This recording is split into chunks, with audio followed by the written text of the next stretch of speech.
Today's recipe calls for this thing that's spongy that they call tofu. I'm going to show you how to make this super simple but really delicious tofu scramble. This thing is perfect for lunch or dinner. So with that said, let's get started.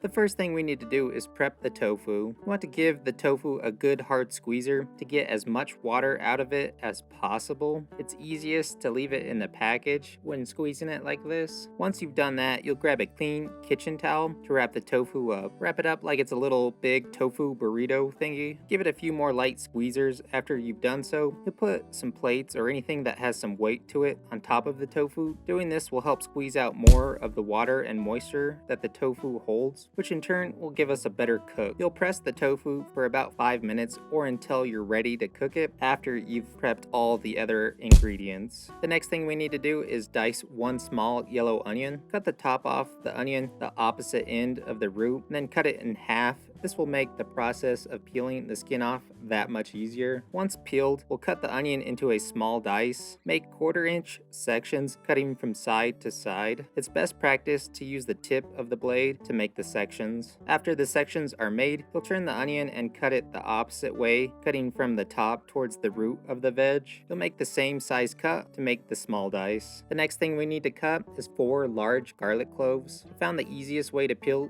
for garlic is to cut the root end and the top off and then cut it in half. If you're lucky, the skin will fall off on its own. Once peeled, slice the garlic as thin as you possibly can. Should be close to paper thin. You can mince the garlic from here, but I'm too lazy and like to just leave it as the garlic slices. Grab yourself a medium-sized yellow squash and cut the top and bottom off. Once you've done so, cut it in half and then cut that half in half, and once again cut that half of a half in half one last time. Oh man, that was a lot. In the end, you should have 8 medium-sized sticks of squash. After you've done all that fancy work, we'll make 1/4-inch slices with our squash to make 1/4 half moon pieces. I find that using the tip of the blade makes the cutting process way easier and a lot faster as well. The next item we need to prep out is 2 medium-sized russet potatoes. Just like everything else we've already cut, we'll also be cutting these into a small dice. It helps to keep the potato stable if you shave a small piece off. This way it doesn't move around on you. I cut all the spuds in half, then from there made small sections of about a 1/4-inch thickness, cutting from side to side. Once you have the sections made, you'll cut the potatoes into little sticks and then give it a slight turn and cut front to back to make the little starchy 1/4-inch cubes. Repeat the same process until all of your potato has been diced. The last item we need to prep out is our garnish. Grab yourself 3 to 4 green onions. Square off the green part by cutting a small amount off. We'll only be using the green part of the green onion. Save the small onion bulb as a snack or throw it in another dish. Now that you have just the green parts, we'll cut them into 1/8-inch little ring pieces. Cut them on a little bit of a bias to give us even more of an aesthetic appeal. If you have any green onion left over, grab a holding device that has 3 to 4 tablespoons of water in it and toss the green onions in. Ensure most of the roots are submerged in the water and toss the device in the fridge. I'm no vegetable doctor, but this should help them stay a little fresher for a couple of days longer. Now that all the veg is cut, we'll look at the tofu. Even though the camera is out of focus, you can tell a lot of the moisture has been pulled out of it. Then drop an elbow on it for good measure to pull even more moisture out. Now let's get to cooking. Grab your favorite pot or pan and add about 1 to 2 tablespoons of a high heat oil and crank the heat up to medium. Let the oil heat up for about a minute or two before you add anything. Once the oil is nice and hot, toss in all the potatoes and give it a few good pinches of salt and add some black pepper as well. Give it a good stir to ensure everything is covered in oil and seasoning. Turn your back for a second and be surprised to see your pan has transformed into a completely different one, which is super bizarre. But anyways, cook the spuds for roughly 10 minutes or until they've turned a nice golden brown color. They are nice and al dente.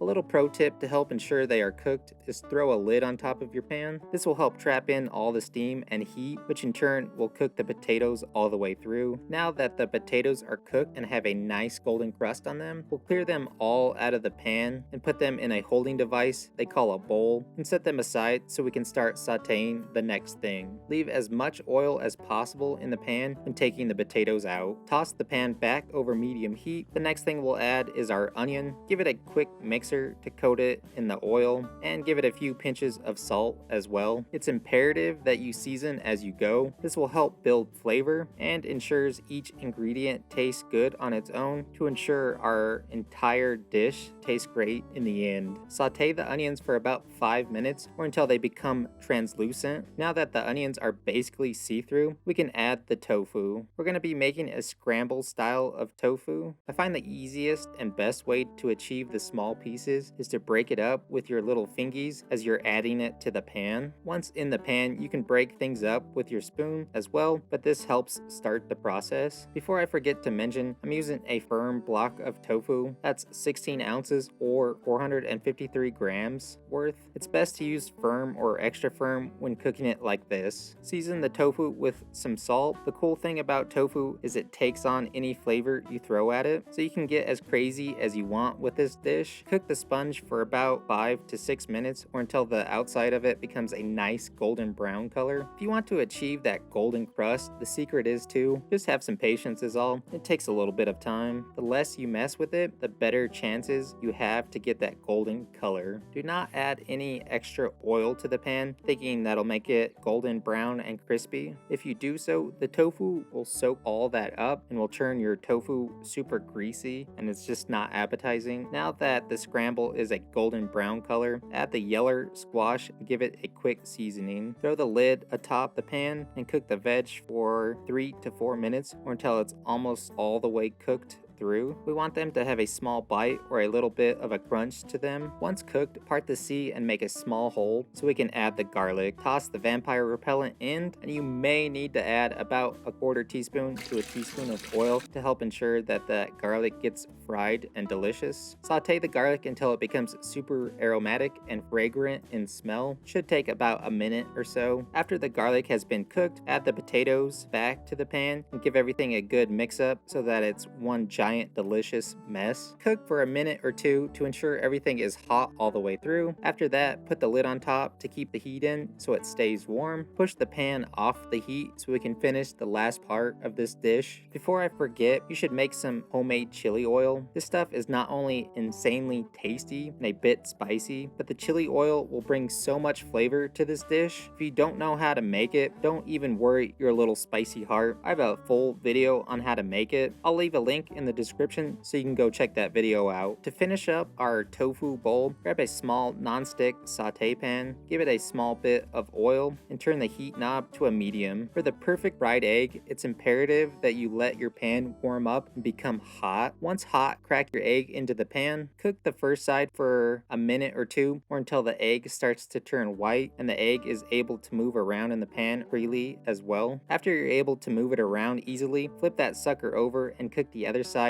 for the same amount of time. We want to keep the yolk as runny as possible. Once done, pull it off the heat. Grab your favorite plate so we can start building this thing. Place the goods in the center of the plate. When plating, you want to stack it all on top of itself so we can get that nice height to achieve that sweet aesthetic look. Once you're pleased with the food tower you've created, gently and ever so softly throw the fried egg on top of all that. Next, drizzle it with some chili oil and finish it with a nice little pinch of the green onions. A pro tip to eating this is break open your egg and mix the yolk with the oil and give it a good mix together so it's all coated in goodness, or eat it as your little heart desires. Whatever you decide to do, just enjoy.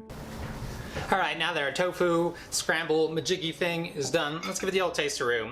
It looked way better earlier before I mixed it up, but nonetheless it looks still super tasty. There's a few different colors going on for it. We got that nice caramelization on our potatoes, the green from our green onions, the white from the egg, and of course that yellow summer squash, and the red spiciness. So let's get a bite. Try to get a little bit of everything. Gonna go eat this and then come and talk about it later. This thing came out absolutely banging. There's some richness and fat from our egg yolk. Then we get a little bit of caramelization from our potatoes, because fried potatoes are the best thing ever invented, in my opinion. And to go well with fried potatoes is that onion and garlic. Then that chili oil brings so much flavor of its own and a bit of spiciness as well, and just makes it a well-rounded dish. We get a bit of a strong flavor from our green onion itself, which is super tasty as well. Texture-wise, it's kind of soft, but we get a little bit of bite from our potatoes and our summer squash because they're nice and al dente. Then we get a huge crunch from the sesame seeds in our chili oil and the green onion itself. Overall, this thing is just perfect. This recipe is super easy, and it's also very versatile, so you can adapt it to your liking. Maybe get rid of the summer squash and use zucchini, which also is really tasty, or use one of your other favorite veggies.